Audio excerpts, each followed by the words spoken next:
Me llamo Alfonso Mena, tengo 72 años y vivo en un pequeño piso del barrio del Arrabal, en Zaragoza. Lo que voy a contar ocurrió a finales del otoño de 2022, una tarde fría en la que el cierzo golpeaba las ventanas como si quisiera entrar en casa. Llamé a mi hijo Rubén para confirmar la comida del domingo, una costumbre que manteníamos desde que enviudé. Hablamos apenas un par de minutos hasta que me dijo: «Papá, espera un momento, están llamando a la puerta». Pero no colgó. Mientras aguardaba, escuché pasos al otro lado de la línea y después la voz de Lucía, mi nuera. «¿Otra vez tu padre?», preguntó con ese tono agrio que usaba siempre que hablaba de mí. «Sí», respondió Rubén, casi murmurando. «Quería confirmar lo del domingo». Hubo un silencio breve y luego ella soltó: «¿Cuándo vamos a decirle que ya no queremos que venga? Estoy cansada de esas comidas eternas, escuchando sus historias de cuando trabajaba en el taller, y siempre corrigiéndonos por cómo educamos a los críos». Me quedé helado. Apreté el teléfono contra la oreja, incapaz de respirar. «Lo sé», respondió Rubén. «Es complicado. Es mi padre». «Complicado nada», replicó Lucía. «Es un incordio, y los niños creen que pueden saltarse las normas porque él siempre les consiente todo».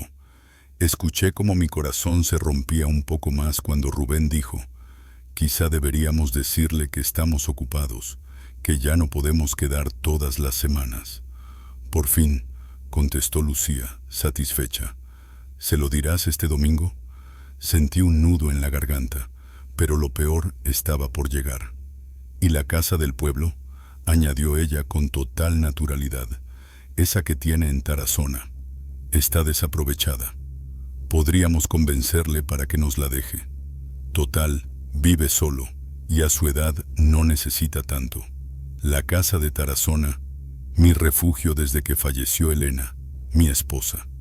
La compramos con los ahorros de media vida». Que hablaran de quedársela como si fuera una prenda vieja me revolvió el estómago. «Podríamos decirle que así los niños disfrutan más», continuó Lucía. «Y, si no quiere dárnosla ya, que la incluya en el testamento. Es lo lógico». Rubén suspiró y luego escuché el ruido de un beso. «Eres increíble», le dijo ella. «Siempre encuentras la manera de que todo salga como queremos». Colgué sin decir palabra.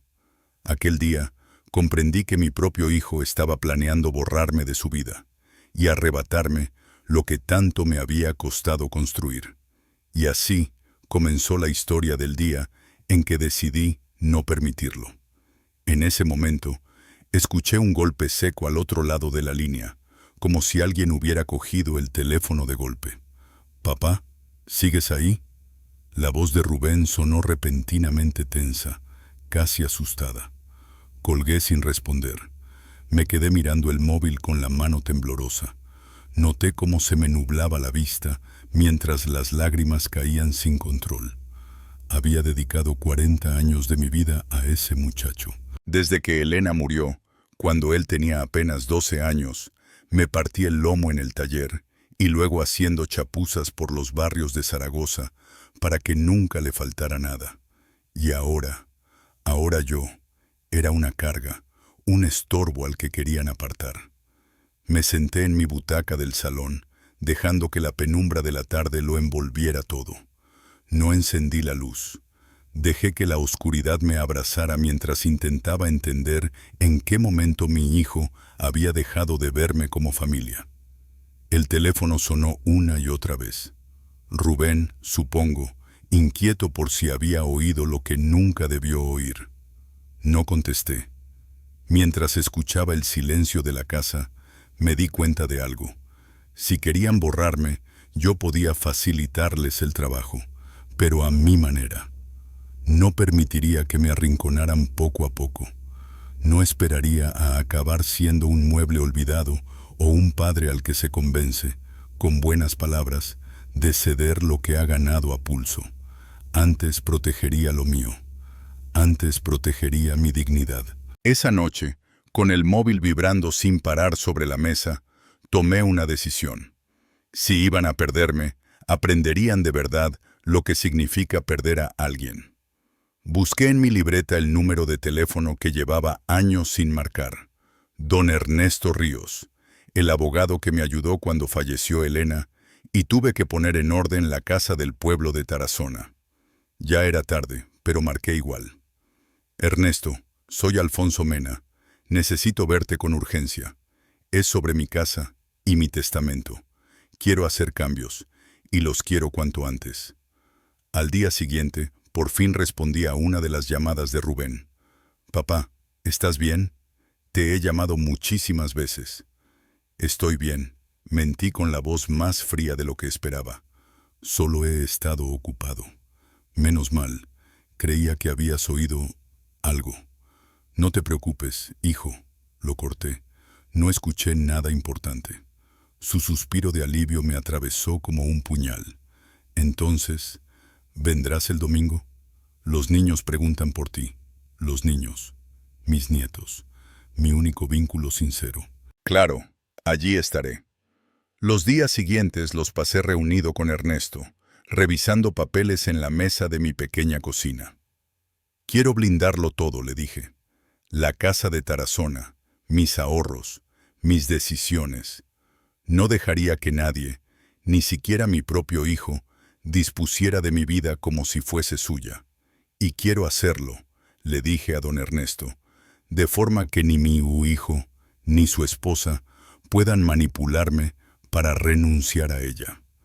Ernesto asintió lentamente. En su mirada había una mezcla de profesionalidad y compasión. Alfonso, hay varias opciones que podemos considerar, respondió con voz serena. Fideicomisos, donaciones con reserva de usufructo, limitaciones registrales, todo pensado para proteger tu patrimonio incluso frente a tu propia familia. Yo escuchaba con atención, aunque muchas palabras me sonaban a puro lenguaje jurídico. Pero lo esencial estaba claro. No estaba indefenso. Podía proteger lo que había construido con mis manos durante toda una vida. También quiero actualizar mi testamento, añadí con firmeza, y necesito información para vender mi piso de Zaragoza si hiciera falta. Ernesto dejó el bolígrafo sobre la mesa. Alfonso, ¿estás completamente seguro? Son decisiones importantes. Nunca he estado más seguro, respondí sin dudar. El domingo llegó antes de que pudiera mentalizarme. Fui puntual a casa de Rubén y Lucía, a las 2 de la tarde, con un par de detalles para mis nietos y una botella de vino de Cariñena. Vivían en una urbanización nueva en las afueras de Zaragoza, una casa grande que jamás habrían podido comprar sin el dinero que yo les presté para la entrada. ¡Abuelo!, gritaron los niños, corriendo hacia mí, nada más cruzar el umbral. Los abracé con fuerza, memorizando el peso de sus pequeños brazos sobre mis hombros. «Os he traído algo», les dije entregándoles los paquetes envueltos en papel brillante. «Gracias, abuelo», respondieron con esa alegría que solo los niños pueden fingir o sentir de verdad. Lucía apareció en el recibidor con una sonrisa que jamás le llegaba a los ojos. «Alfonso, qué bien que hayas podido venir», saludó, dándome 2 besos de cortesía. «Espero que no hayas traído chucherías. Estamos controlando el azúcar». La primera puñalada del día. Mantuve la sonrisa. «No, solo juguetes educativos», respondí con la misma falsedad elegante que ella. Rubén llegó detrás, visiblemente incómodo.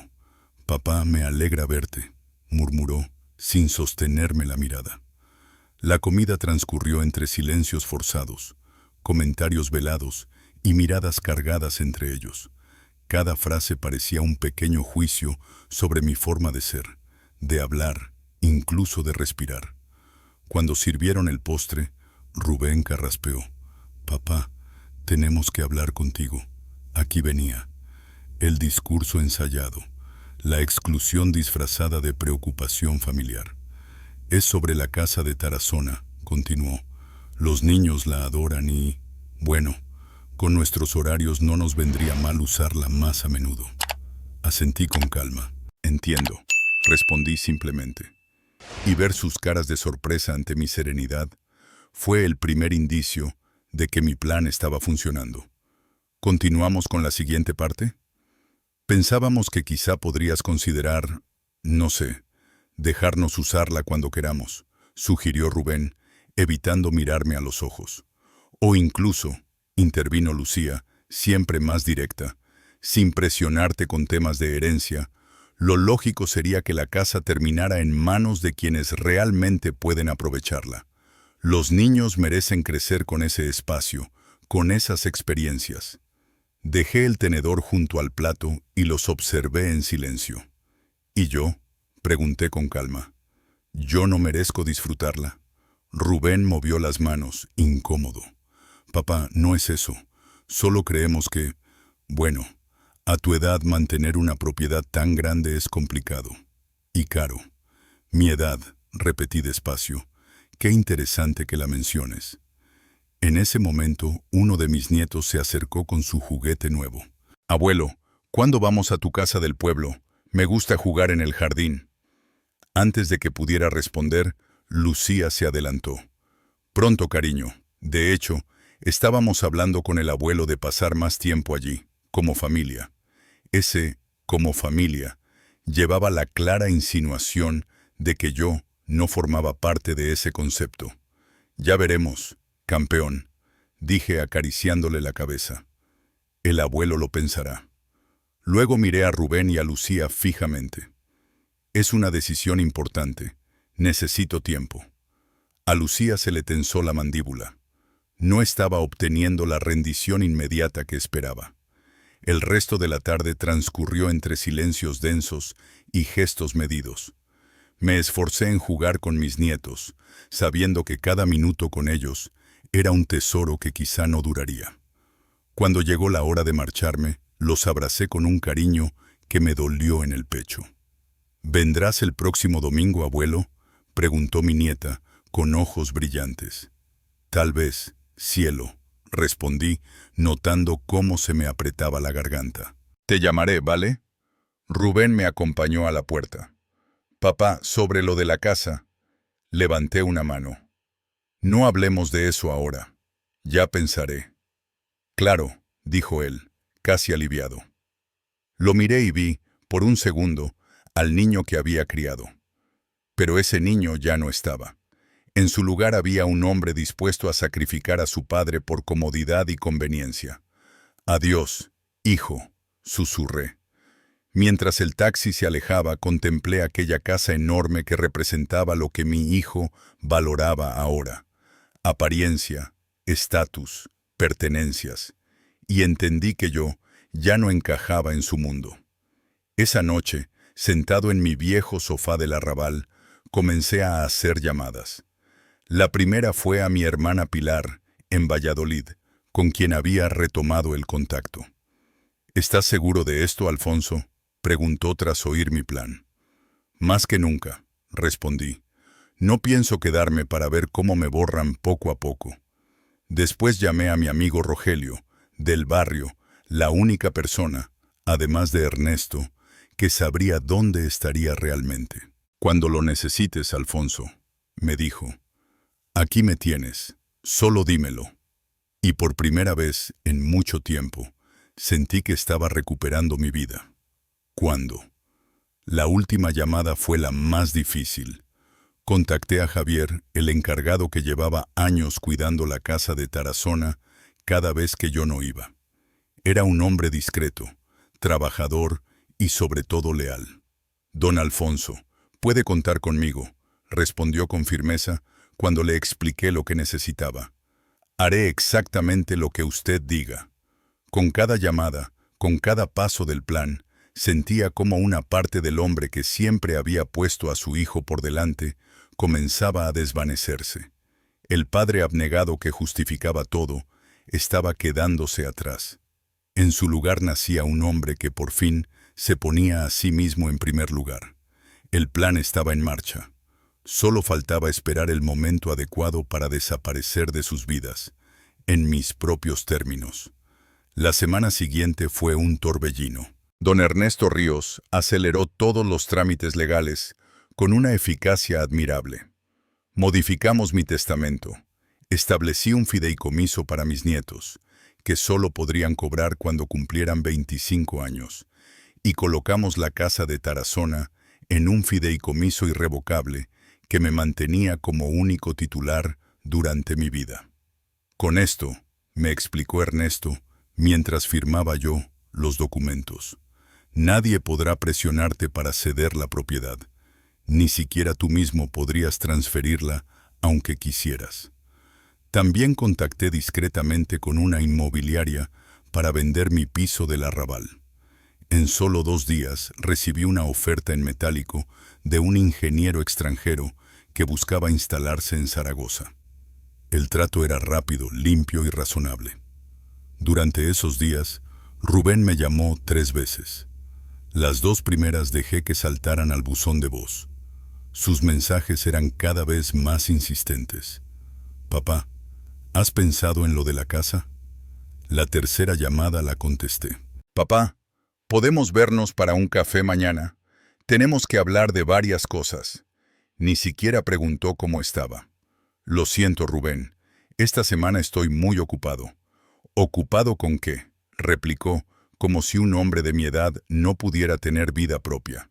«Asuntos personales», respondí. «Quizá la próxima semana».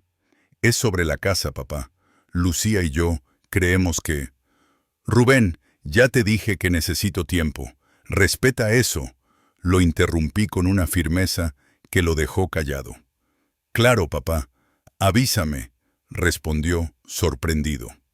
2 días después, mientras terminaba de empaquetar algunas cajas, llamaron al timbre. Al abrir, me encontré frente a Lucía, con su sonrisa tensa de siempre. «Alfonso, espero no molestarte. ¿Puedo pasar?». Entró sin esperar respuesta, escaneando el piso con la mirada. Sus ojos se detuvieron en las cajas. «¿Haciendo limpieza de primavera?». «Algo así», respondí. Se sentó sin ser invitada. «Rubén y yo estamos preocupados. Has estado distante. Creemos que quizá malinterpretaste lo que propusimos sobre la casa». «¿Y tú qué piensas, Lucía?», pregunté. Enderezó la espalda, lista para su discurso. «Pienso que solo queremos lo mejor para todos. No pretendemos quitarte nada. Simplemente...». Y en ese momento entendí que venía a asegurar su victoria. Pero yo ya no era el mismo hombre que ellos creían manipular, que sería más práctico para todos si la casa estuviera más disponible para nosotros. «Los niños la adoran y tú apenas vas allí 4 o 5 veces al año», dijo Lucía con esa suavidad que utilizaba solo cuando quería algo. «Entiendo perfectamente», respondí con calma.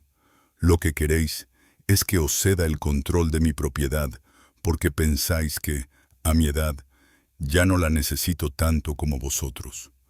Lucía se sonrojó levemente, aunque recuperó rápido su compostura. «No es solo eso, Alfonso. También pensamos en tu bienestar. Mantener esa casa es costoso, complicado. ¿No sería mejor que ese dinero se usara para ti? O mejor aún, que la propiedad se preservase para tus nietos, en lugar de...». «¿En lugar de qué, Lucía?», la interrumpí. «¿En lugar de que yo la venda a quien quiera? ¿O te preocupa que algún día encuentre compañía y decida dejarle algo a esa persona?» Sus ojos se estrecharon durante un segundo. Había dado en el blanco. No era solo la casa, era el control, era la herencia, era el miedo de perder lo que consideraban suyo. «Claro que no, Alfonso», dijo, forzando una sonrisa. «Solo queremos lo mejor para ti, para la familia». «La familia», repetí, saboreando la palabra. «Qué curioso. Cuando dices familia, no me incluyes a mí». «Eso no es así». «No me interrumpas, por favor», dije con una firmeza que la dejó clavada en el sofá. «Llevo tiempo observando cómo me excluís de decisiones, de celebraciones, cómo mis opiniones se descartan, cómo mis visitas son toleradas. Toleradas, Lucía, no bienvenidas. Ella abrió la boca para replicar, pero la cerró enseguida. Creo que estás exagerando, Alfonso. Siempre has sido bienvenido. ¿Ah, sí? Entonces solo estoy imaginando que soy insoportable, que mis visitas son demasiado, que mis historias os cansan. El color abandonó su rostro. ¿Qué estás diciendo? Me levanté despacio, con la serenidad más peligrosa. Rubén olvidó colgar el teléfono, Lucía. Escuché vuestra conversación. Entera. Escuché cómo queréis deshaceros de mí. Cómo planeáis quedarte con mi casa. Cómo me consideráis una carga. Lucía se puso en pie de un salto. Alfonso, no sé qué crees que oíste. No insultes mi inteligencia, la corté. Lo escuché palabra por palabra. Y lo peor no fue lo que dijiste tú, sino escuchar a mi propio hijo estar de acuerdo. Lucía recogió su bolso, las manos temblorosas. Necesito hablar con Rubén.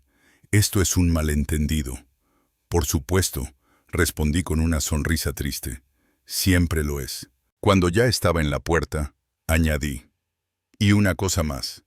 La próxima vez que quieras discutir mi casa, mis posesiones o mi lugar en la familia, hazlo de frente, no a mis espaldas.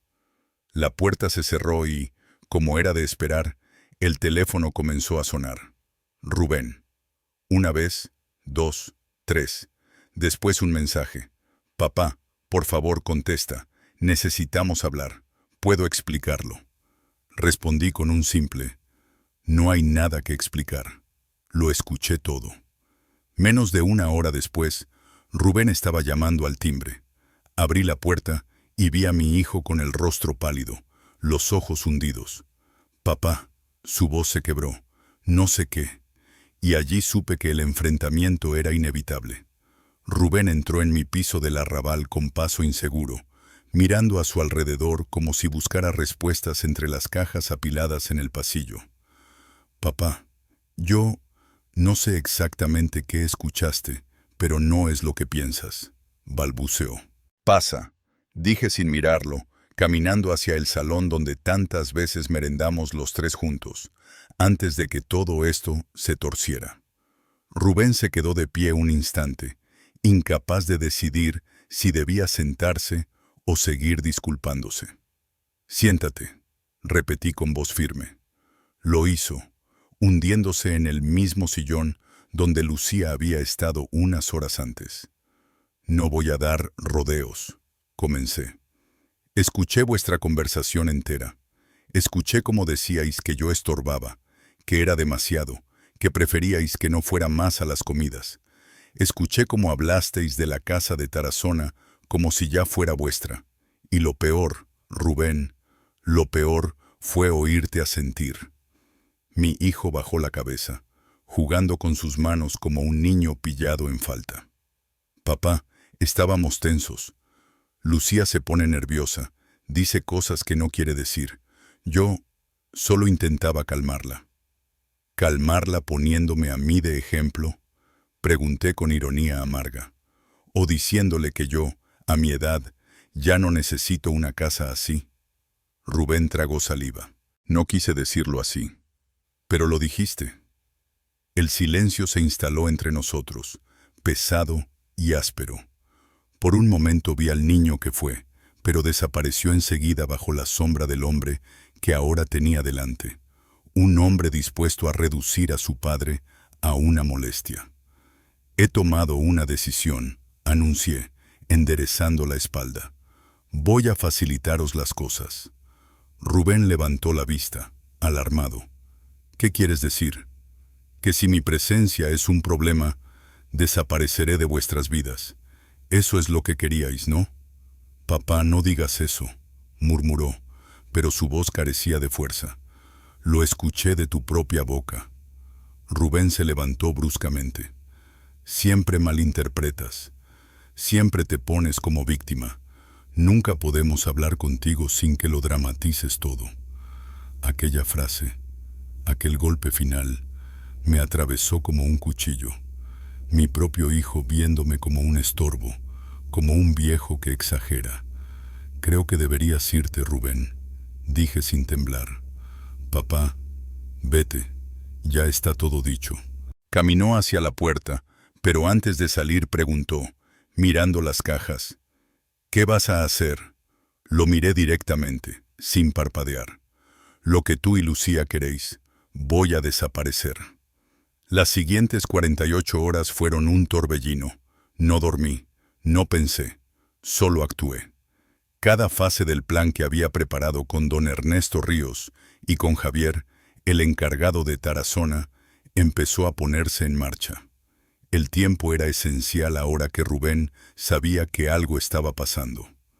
Esa noche recibí una llamada de Javier, el encargado de la casa rural en Tarazona. Don Alfonso, ya está todo preparado tal como me indicó, dijo con su tono sereno de siempre. Puede venir cuando quiera. La casa está lista y la camioneta con los suministros también. Sentí un nudo en la garganta. Era la primera pieza del plan que se cerraba sin fisuras. A la mañana siguiente firmé la cesión temporal del trastero donde guardaríamos los muebles que había decidido conservar. Margarita me acompañó en todo momento. Su presencia tranquila impedía que la culpa me mordiera demasiado fuerte. Alfonso, no estás abandonando nada, solo estás eligiéndote a ti por primera vez, me dijo mientras cerrábamos el candado del trastero en el barrio del Arrabal. Esa frase me sostuvo el resto del día. Al volver al piso, encontré 9 llamadas perdidas de Rubén y 3 mensajes de voz de Lucía. Ni los abrí. Sabía exactamente qué tono usarían. El falso afecto mezclado con urgencia, la súplica disfrazada de preocupación y, al final, la exigencia. Empecé a preparar la última parte, mi desaparición controlada. Don Ernesto Ríos, mi abogado, había insistido en que dejara constancia escrita de mi voluntad para evitar denuncias falsas por desaparición. Firmé un documento claro. Yo me marchaba por decisión propia, plenamente consciente y sin interferencia de nadie. Quedó guardado en su despacho, sellado. Al caer la tarde, me senté un momento en mi viejo sillón, ese que había comprado con Elena cuando aún vivíamos en la calle Mayor. Pasé la mano por el reposabrazos, sintiendo cada grieta de la madera. Hasta aquí hemos llegado, vieja amiga, murmuré. Después, continué embalando lo último. Un par de camisas gruesas para el invierno en Tarazona, los cuadernos de contabilidad que había usado en mis últimos trabajos, y el álbum donde guardaba las pocas fotos que Rubén nunca se dignó a pedir. A las 11 de la noche, mientras cenaba un poco de sopa recalentada, el móvil volvió a sonar. Era Rubén. Por primera vez en días, contesté. Papá, ¿dónde estás? He pasado por tu casa. Las persianas están bajadas. Los vecinos dicen que llevas 2 días sin salir. Me estás asustando. Estoy bien, respondí con tono suave pero firme. Muy bien, Rubén. Solo necesitaba espacio. Papá, por favor, ven mañana. Hablamos. Podemos arreglarlo. Lucía está... Rubén, lo interrumpí. Mañana ya no estaré en Zaragoza. Hubo un silencio largo, profundo, casi violento. ¿Qué quieres decir con eso? Respiré hondo. Que ya no formo parte de esta dinámica, hijo. Es hora de que sigáis vuestra vida, sin mí como estorbo. Colgué despacio. Al fin, el plan seguía adelante. Y yo también. Mientras Ana y Diego disfrutaban sus helados, yo los observaba con un nudo en la garganta. Aquellos 2 pequeños eran la única parte de mi vida que realmente echaría de menos. Habían heredado la sonrisa de Elena, esa mezcla de picardía y ternura que siempre iluminaba cualquier habitación. Pero incluso por ellos, no podía quedarme donde ya no era querida. «Abuelito, ¿vendrás el domingo?», preguntó Ana con los ojos brillantes. Mi corazón se encogió. «Os llamaré antes, cielo, prometido». Pasamos casi 1 hora entre risas, dibujos con servilletas y manchas de chocolate. Quise grabarme cada instante, cada gesto, como quien guarda un tesoro antes de un viaje sin retorno. Al dejarlos de nuevo en el colegio, ambos se aferraron a mí con una fuerza que casi derrumba mi decisión. Pero no podía detener lo que ya estaba en marcha. Al volver a mi piso del arrabal, encontré a Margarita esperándome junto al portal. ¿Listo para el último empujón?, preguntó. Asentí. No había vuelta atrás. Por la tarde, mientras empaquetábamos los últimos documentos y cerrábamos las últimas maletas, recibí un mensaje de Rubén. «Papá, tenemos que hablar. Claudia ha llamado llorando. Dice que le gritaste. Por favor, para allá. Estás haciendo daño innecesario». No respondí. Una hora después llegó otro. «Papá, si sigues actuando así, tendremos que tomar medidas. Estoy hablando en serio». Ahí estaba. La amenaza velada. La misma estrategia de siempre. Presión, culpa, control. Fue entonces cuando respiré hondo y envié un único mensaje. «Cuando llegue el momento, lo entenderás». A medianoche, Javier me llamó desde la casa de Tarazona. «Don Alfonso, su hijo ha vuelto esta tarde. Venía muy alterado. Decía que usted estaba siendo manipulado por alguien. Intentó insistir otra vez para entrar. ¿Y Lucía?». «Ella también. Decía que la casa era familiar y que usted no tenía derecho a cerrársela». Sonreí amargamente. Conocía ese tono, ese sentimiento de propiedad sobre lo que no les pertenecía. «Gracias, Javier. Mantén todo cerrado. Pronto ya no tendrás que preocuparte por ellos». Colgué. La casa ya no podía ser utilizada contra mí, ni como anzuelo emocional, ni como excusa para declararme incapaz. Había blindado cada frente. 2 horas después, con Margarita a mi lado, subí al taxi que me llevaría fuera de Zaragoza.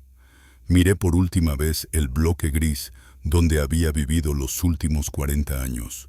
Un lugar lleno de recuerdos, pero también de heridas recientes.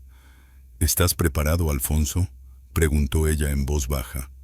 Asentí sin mirar atrás. «Vamos. Es hora de desaparecer». Rubén quedó petrificado cuando el nuevo propietario abrió la puerta. «¿Perdón? ¿Quién es usted y qué hace en el piso de mi padre?», preguntó, con el rostro descompuesto. El hombre sorprendido respondió con amabilidad. «Soy Richard Thompson, el nuevo propietario. Compré este piso hace una semana. El señor Mena me entregó las llaves ayer».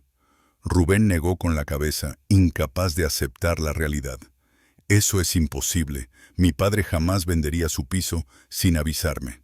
Richard, visiblemente incómodo, le mostró los documentos. Mi firma, la fecha de la venta, la escritura ya registrada. La siguiente parada de Rubén fue la oficina de don Ernesto Ríos. «Dígame dónde está mi padre», exigió, jadeando de ira. Don Ernesto se mantuvo firme. «Señor Mena, no puedo revelarle nada. Su padre es plenamente competente y todas sus decisiones son legales y voluntarias. Soy su hijo, tengo derecho a saberlo». «No, señor Mena. Un hijo no tiene derecho a controlar la vida de un adulto independiente. Y si me permite decirlo, después de escuchar su actitud, entiendo perfectamente la decisión de su padre». Mientras tanto, yo llevaba unos días instalado en casa de mi hermana Isabel, en Mérida. Años atrás, Rubén había erosionado nuestra relación con críticas y comentarios maliciosos. Reencontrarme con ella fue como recuperar un trozo de mi vida. «Quédate aquí el tiempo que necesites», me dijo ayudándome a colocar mis cosas. «Pero te conozco, Alfonso. Tú no te vas a quedar quieto». Tenía razón. Ya estaba trazando los siguientes pasos. Con el dinero de la venta del piso y mis ahorros, podía reconstruir mi vida donde quisiera. La casa de Tarazona, protegida ahora en el fideicomiso, seguía generando ingresos gracias a Javier, que gestionaba discretamente las reservas. Una tarde, mientras Isabel y yo tomábamos café en el patio, me preguntó: «¿Has sabido algo más de Rubén?». «Solo lo que cuenta Margarita». Ahora ha contratado a un investigador privado. ¿Y no te preocupa? No.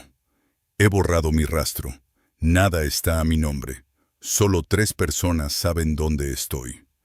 2 semanas después, Margarita me envió capturas de las redes sociales de Rubén y Lucía. Fingían desesperación. Mi padre, Alfonso Mena, ha desaparecido, escribió Rubén. Puede estar desorientado. Por favor, ayúdenos. Lucía publicó un mensaje aún más melodramático sobre los nietos destrozados. Verlo me produjo una mezcla de rabia y tristeza. Las mismas personas que querían borrarme fingían ahora llorar mi ausencia. Rubén y Lucía habían construido una narrativa perfecta. Ellos, los hijos preocupados. Yo, el padre anciano y supuestamente inestable que había desaparecido sin razón. Isabel, tras leer las publicaciones, frunció el ceño. Deberías hacer un comunicado público, Alfonso. Aclarar que estás bien. Negué de inmediato. Eso es exactamente lo que quieren. Si digo que estoy bien, solo usarán esa información para intentar localizarme. ¿Para qué facilitarles nada? Ellos mismos dejaron claro que querían que desapareciera. Pues bien, ya lo han conseguido. Un mes después de mi partida, recibí una llamada de don Ernesto Ríos. Alfonso, necesito informarte de algo. Tu hijo Rubén ha presentado una denuncia por desaparición. La policía está investigando oficialmente tu caso. Por primera vez, desde que me había ido, sentí una punzada de inquietud. ¿Y eso puede afectarme? No necesariamente, respondió Ernesto. Como adulto competente, tienes derecho a irte sin comunicarlo. Pero si insisten, podrían intensificar la búsqueda. ¿Qué sugieres? Enviaré una carta certificada a la policía confirmando que estás a salvo y que tu ausencia es voluntaria. No incluirá tu ubicación. Con eso basta para cerrar el caso. Aprobé su plan y él se encargó de todo. Días después, volvió a llamarme. Alfonso, la investigación se ha cerrado. La policía acepta que no estás en peligro. Suspiré, aliviado. Y Rubén, furioso. Ahora amenaza con impugnar tus decisiones financieras. Dice que actuaste bajo estrés emocional y que no estabas en pleno uso de tus facultades mentales. Me reí con amargura. Claro, cuando repartía dinero estaba perfecto. Cuando protejo mi patrimonio, entonces estoy confuso. No te preocupes, respondió Ernesto. Tu evaluación psicológica previa nos protege completamente. Fue una decisión muy acertada haberla hecho. A los 2 meses de mi desaparición, recibí un correo encriptado de Margarita. Teníamos un sistema seguro para evitar rastreos. Rubén y Lucía están metidos en problemas económicos, escribió. Contaban con la venta de tu piso o de la casa de Tarazona para cubrir sus deudas. Ahora han puesto su casa a la venta y buscan mudarse a un lugar más barato. Sentí un pellizco de culpa, seguido de una ola fría de indignación. Así que ese era el verdadero motivo. No se trataba de unidad familiar, ni de recuerdos, ni del bienestar de mis nietos. Se trataba de saldar sus deudas con mis bienes. Isabel, que estaba conmigo cuando leí el mensaje, soltó un suspiro cansado. No me sorprende, Alfonso. Rubén siempre fue materialista. Recuerdo perfectamente cómo te manipulaba de niño para conseguir lo que quería. Y comprendí, con dolor, que quizá nunca había dejado de hacerlo. Rubén y Lucía habían construido una narrativa perfecta. Ellos, los hijos preocupados. Yo, el padre anciano y supuestamente inestable que había desaparecido sin razón. Isabel, tras leer las publicaciones, frunció el ceño. Deberías hacer un comunicado público, Alfonso. Aclarar que estás bien. Negué de inmediato. Eso es exactamente lo que quieren. Si digo que estoy bien, solo usarán esa información para intentar localizarme. ¿Para qué facilitarles nada?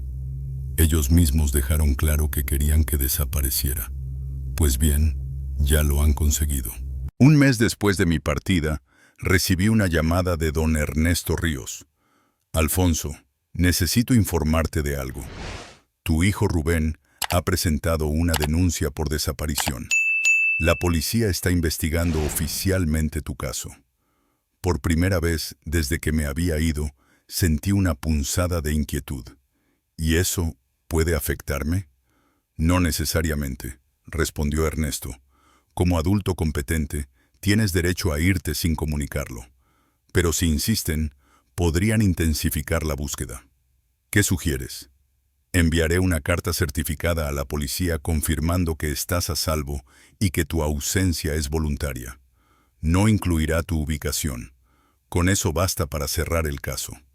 Aprobé su plan y él se encargó de todo. Días después volvió a llamarme. Alfonso, la investigación se ha cerrado. La policía acepta que no estás en peligro. Suspiré, aliviado. ¿Y Rubén? Furioso.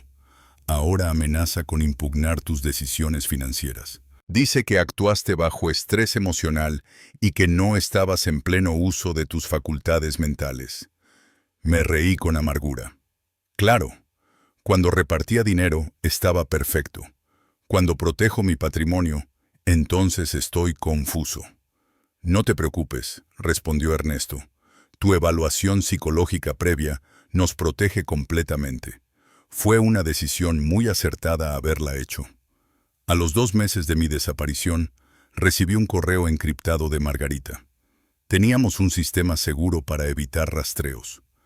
Rubén y Lucía están metidos en problemas económicos, escribió. Contaban con la venta de tu piso o de la casa de Tarazona para cubrir sus deudas. Ahora han puesto su casa a la venta y buscan mudarse a un lugar más barato.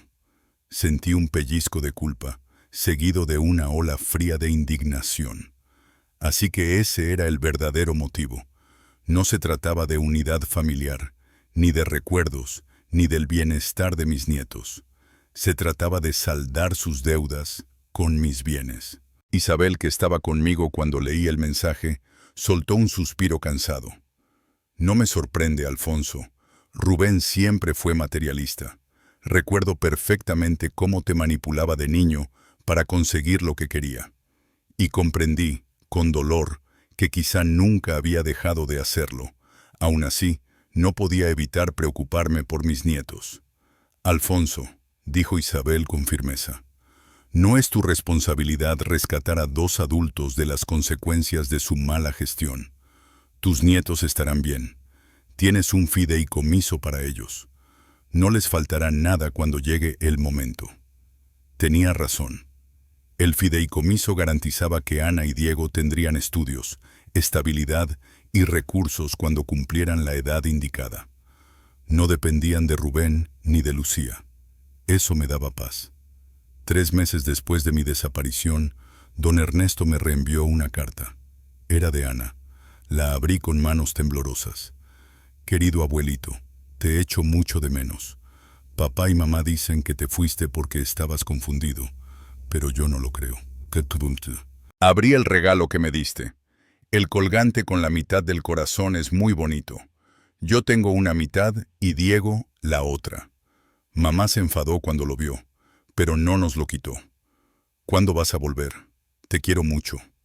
Las lágrimas me nublaron la vista. Mi pequeña Ana intuía la verdad mejor que muchos adultos. Le respondí con cautela, sin revelar mi paradero. Mi querida Ana, yo también os echo muchísimo de menos. No estoy confundido, solo necesitaba hacer un viaje importante. Llevo siempre conmigo vuestras fotos. El colgante significa que, aunque estemos separados, seguimos unidos. Cuando seas mayor, entenderás todo mejor. Cuida de Diego. Os quiero más de lo que puedo decir. Ernesto se encargó de enviarla desde una dirección segura. A los 6 meses, Margarita me avisó de que Rubén había abandonado la búsqueda. Su última publicación decía: después de medio año buscando a mi padre, aceptamos que ha decidido alejarse. Respetamos su decisión y esperamos que esté bien. Hipocresía pura. Sabía perfectamente por qué me había ido, pero al menos su teatro público había terminado. Lo que Rubén no podía imaginar era que yo no había desaparecido para siempre. Solo estaba reconstruyéndome. Mi desaparición no era un final, sino un nuevo comienzo. Han pasado ya 3 años desde aquel día. 3 años de silencio, de libertad y de sanación. 3 años en los que construí una vida que jamás pensé posible a mis 70 y largos. Después de medio año viviendo con Isabel en Mérida, supe que necesitaba un hogar propio. ¿Has pensado dónde quieres vivir?, me preguntó una mañana mientras desayunábamos. Estoy mirando opciones, respondí. Quiero tranquilidad, mar, pero sin sentirme aislado. ¿Y la costa de Cádiz?, sugirió. Buena gente, clima suave, vida tranquila. Asentí. Sí. Por primera vez en mucho tiempo, un lugar me sonó a futuro, y allí empezó la siguiente etapa de mi nueva vida. La idea de mudarme a la costa de Cádiz empezó siendo una posibilidad y terminó convirtiéndose en una certeza. Cuanto más investigaba, más claro tenía que ese era mi lugar.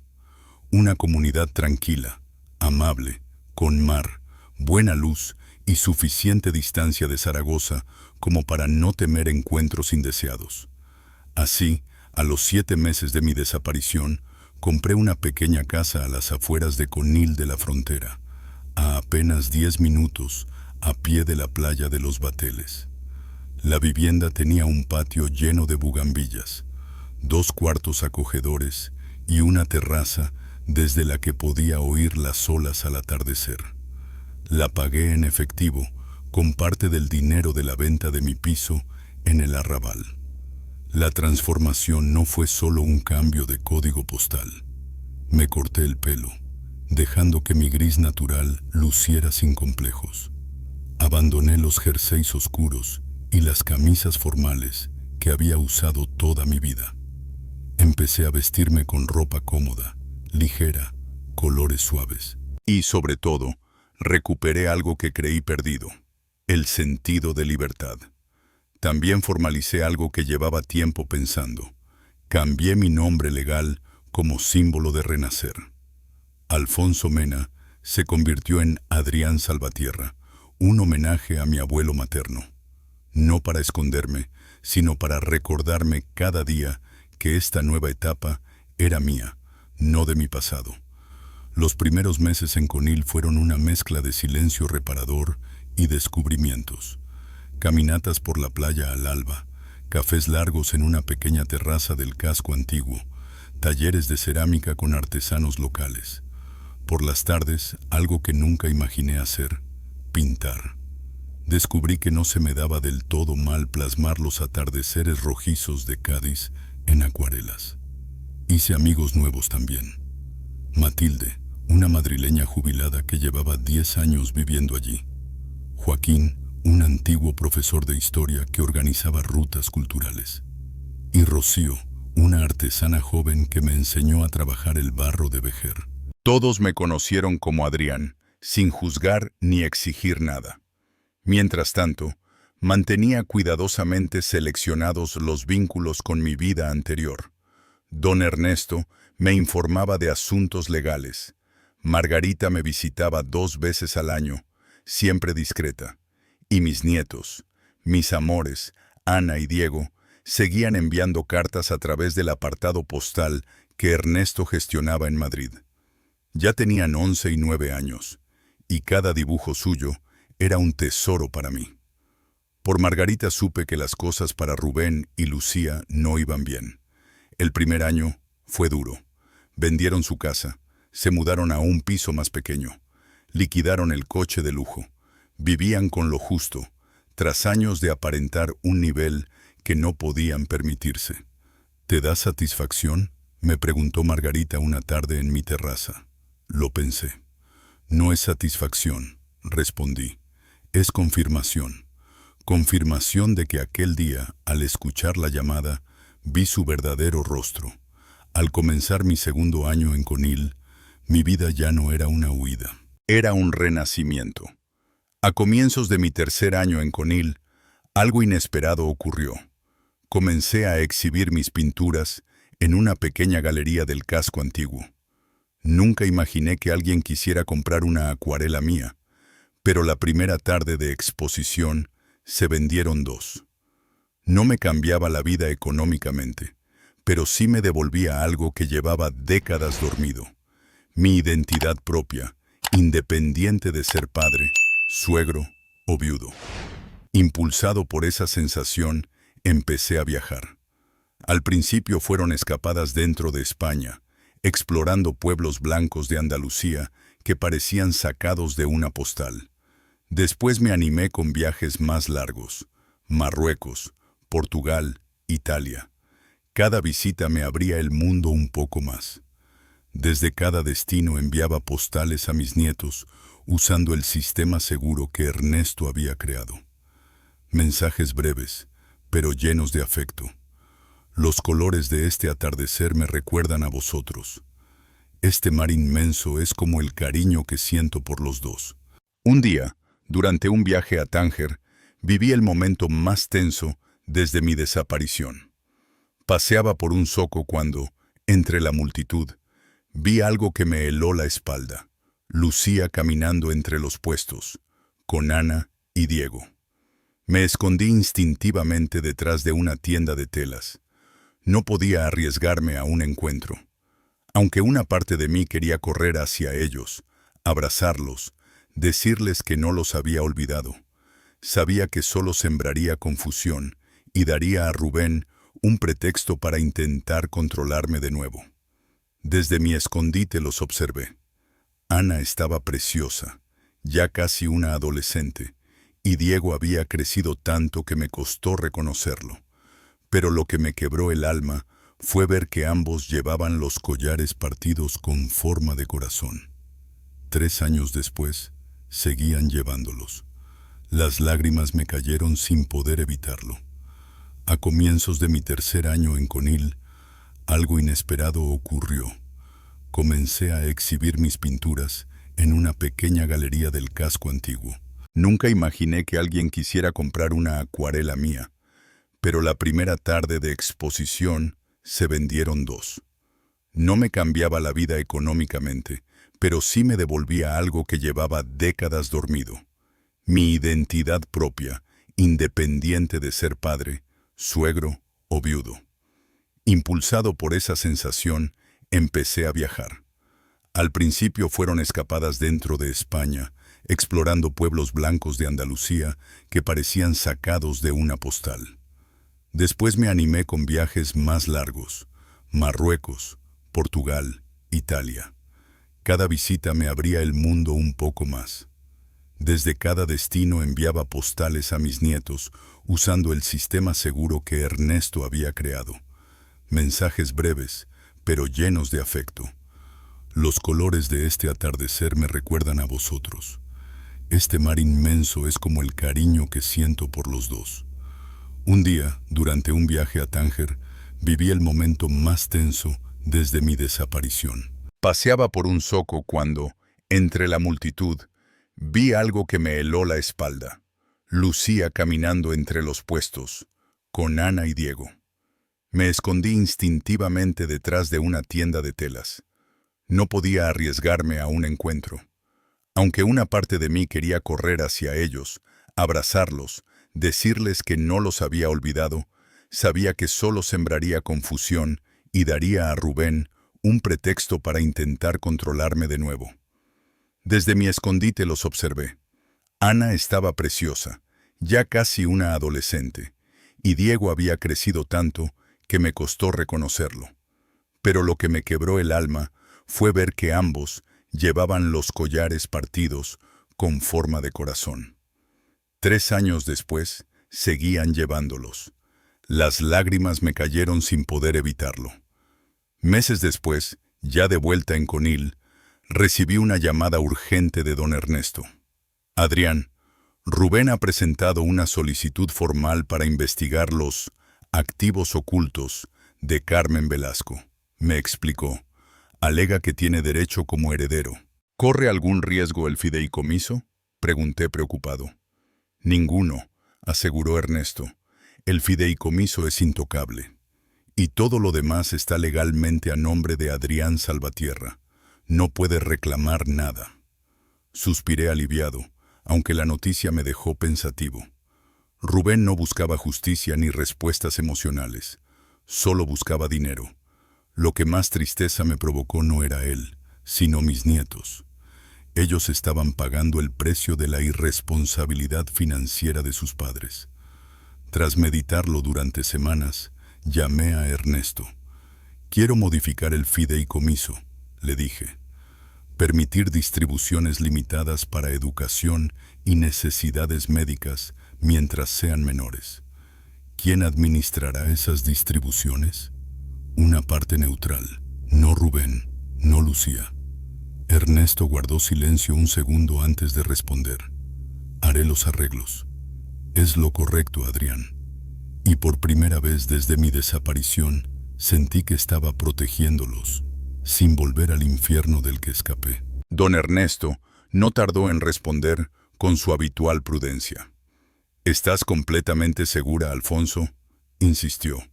Rubén y Lucía podrían ver esto como una oportunidad para rastrearte. Lo tengo claro, respondí sin titubear. Mis nietos no tienen por qué cargar con las consecuencias de nuestras decisiones. Ellos merecen estabilidad, aunque sus padres no sepan manejarla.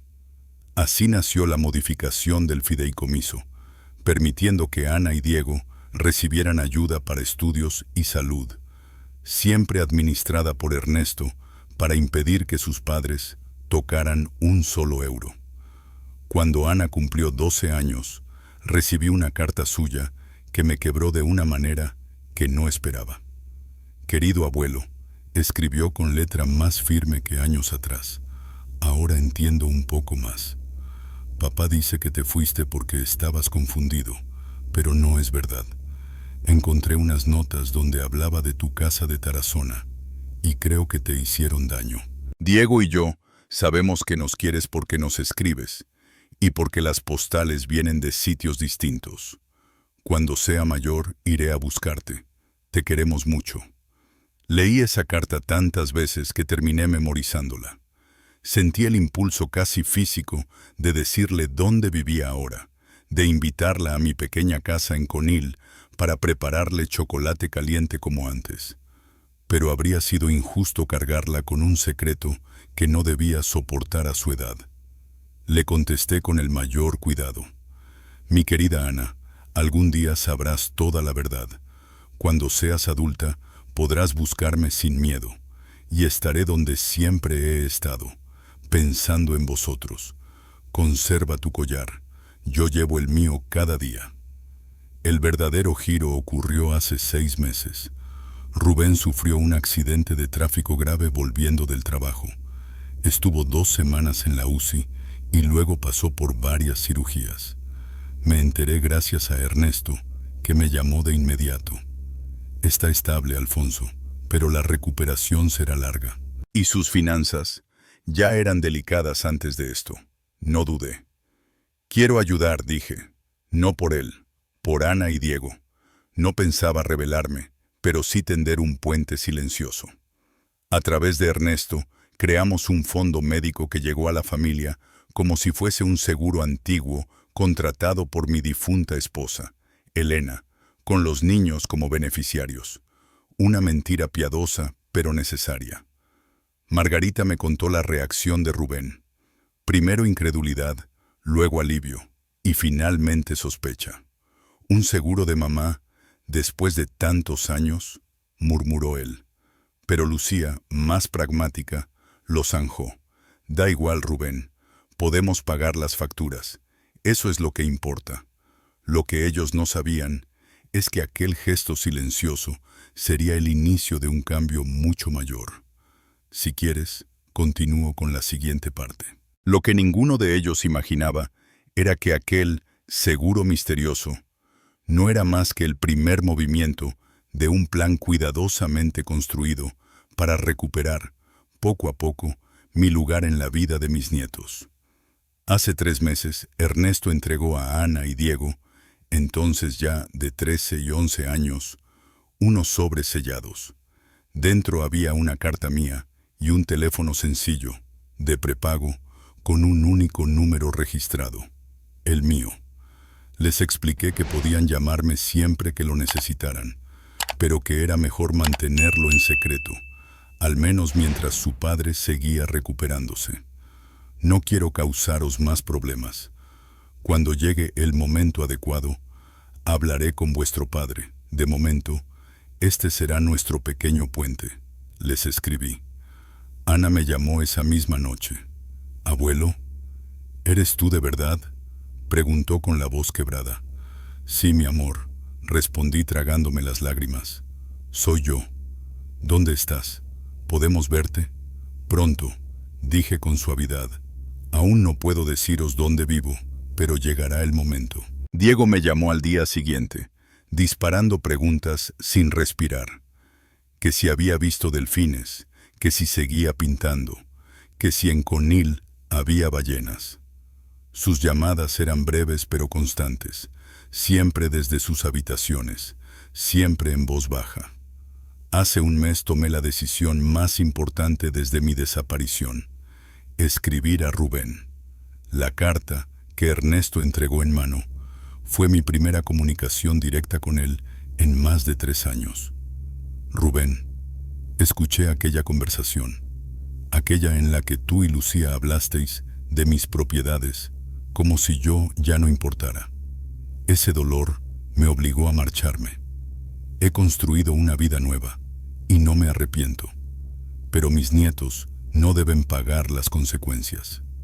Le expliqué que llevaba semanas en contacto con Ana y Diego, que su bienestar era mi prioridad y que estaba dispuesto a mantener un contacto limitado, siempre que respetara mis límites y mis decisiones patrimoniales. Si no, continuaría mi relación con los niños de forma discreta hasta que fueran mayores de edad.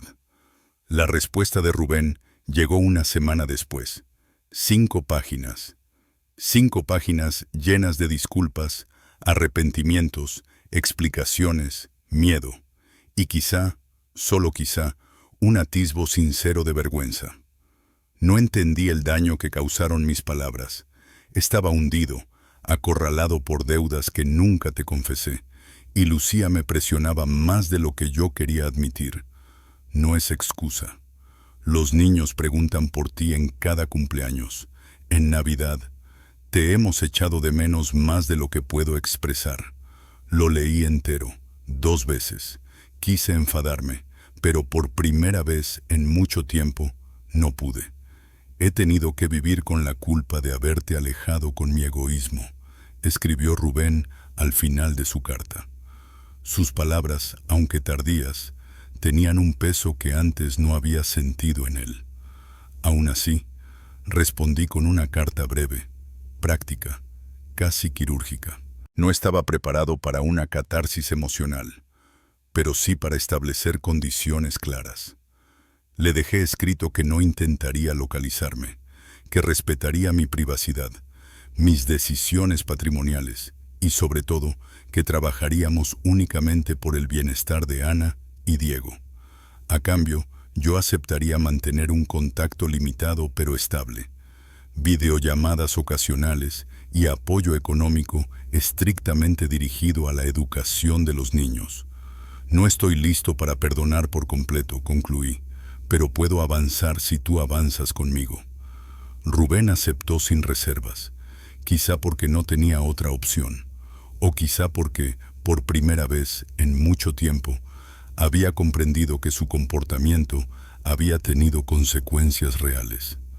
Hace 2 semanas tuvimos nuestra primera videollamada. Ana y Diego estaban allí, con los nervios reflejados en sus sonrisas tímidas. Rubén, detrás de ellos, mantenía una postura respetuosa, casi humilde. No mostré nada que pudiera revelar mi ubicación, solo una pared blanca, una maceta y mi rostro. Ana me observó con detenimiento. Abuelo, te ves muy diferente. Me siento diferente, mi vida, respondí, más fuerte, más en paz. Diego no tardó en intervenir. ¿Cuándo podremos ir a verte? Miré a Rubén de reojo. Asintió despacio. Pronto, mucho más pronto de lo que imagináis. Y así, después de más de 3 años de ausencia voluntaria, estoy preparándome para un reencuentro parcial con mi familia. No con Rubén y Lucía. Esa relación no volverá a ser lo que fue, sino con Ana y Diego, quienes merecen conocer a su abuelo verdadero, no la sombra dócil que su padre quiso moldear. La semana que viene llegarán por primera vez a Conil. Rubén los traerá hasta Sevilla, donde un viejo amigo mío, Andrés, los recogerá para completar el viaje sin que ellos sepan exactamente dónde vivo. Es un equilibrio delicado, pero necesario. He preparado sus habitaciones con libros, juegos, materiales de dibujo, trajes de baño. Les enseñaré mi pequeño estudio de pintura. Los llevaré a ver amaneceres atlánticos que parecen incendiar el horizonte. No hablaré mal de sus padres, pero tampoco mentiré si preguntan por qué me fui. He perdonado a Rubén y Lucía a medias.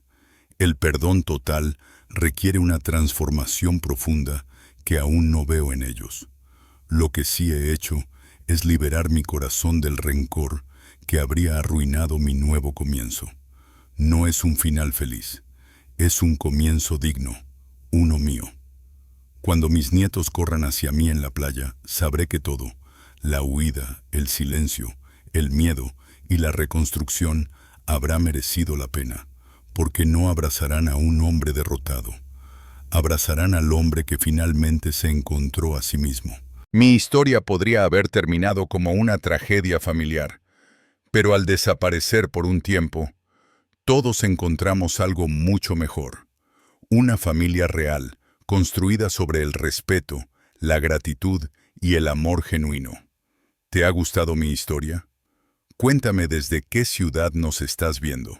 Si te ha inspirado, deja un me gusta y suscríbete al canal. Nos vemos en la próxima historia, porque nunca es demasiado tarde para empezar de nuevo.